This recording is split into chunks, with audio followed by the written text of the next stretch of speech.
Hello everybody! Every Rust player hopes for an online raid, but unless you are part of a 20+ clan or you sleep with your headphones on, you are more likely to lose to your base to an offline than to an online raid. One way to protect yourself or your group from an online is to connect your base to a smart alarm.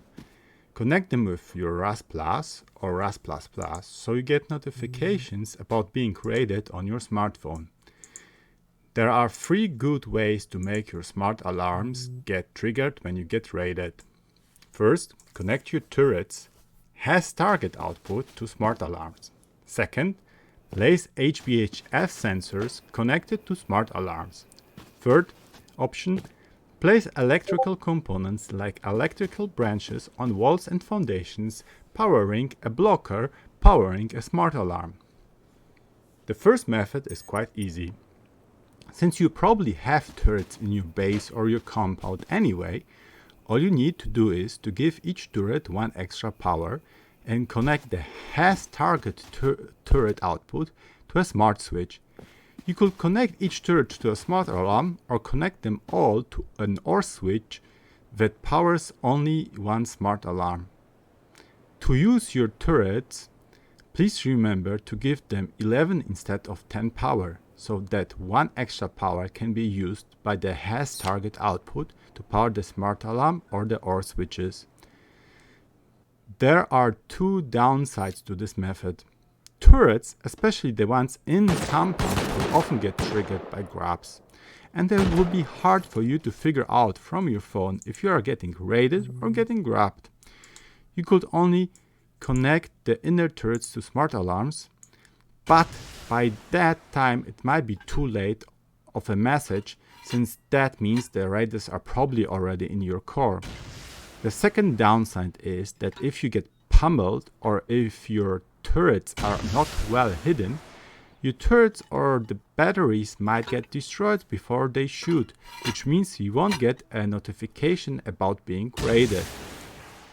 Connecting smart alarms with HBHF sensors is a decent method. If you place them between your compound turrets or roof turrets and your core, they won't be triggered by grabs. That being said, they can be destroyed by pummel, by splash damage, or they can go offline if the battery powering them gets destroyed before a raider gets inside the range. It makes sense to hide them behind foundations or inside rocks, so it's hard for raiders to spot them from the outside. While clipping them into walls or foundations makes them less visible, please note that it will make sealing during a raid harder, since you will need to take the HBHF sensor down before being able to place the foundation or wall. My favorite way to trigger smart alarms by a raid is to place electrical branches or other electrical components on your most outer walls and foundations.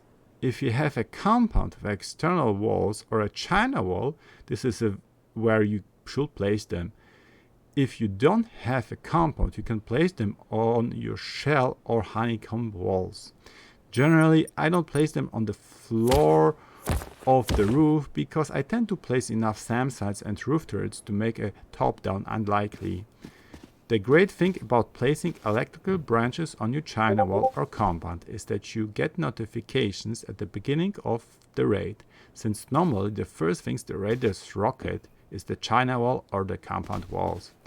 Since with this method the smart switch is only triggered when the wall foundations or the electrical branch is destroyed, they generally won't get triggered by grabs, only by raiders. The main downside to this method is that you cannot place electrical components on external gates or doors. But this isn't a big problem, since if you have at least one garage door in your gatehouse, the raiders will most likely destroy the external walls or China wall and will not go through the narrow gatehouses. Even when they do that, you can place the electrical branches next to the garage doors, and it's very unlikely that they will see for the door and not use rockets that will splash the electrical branches next to them. If that is not enough, you can add an HBF sensor behind the gatehouse. To make this method work, you need to place an electrical branch or another electrical component that sends power forward on each foundation and wall. For a China wall, I generally place them only on lower walls, since the railways almost always destroy the lower walls of the China wall, so they can run into the China wall.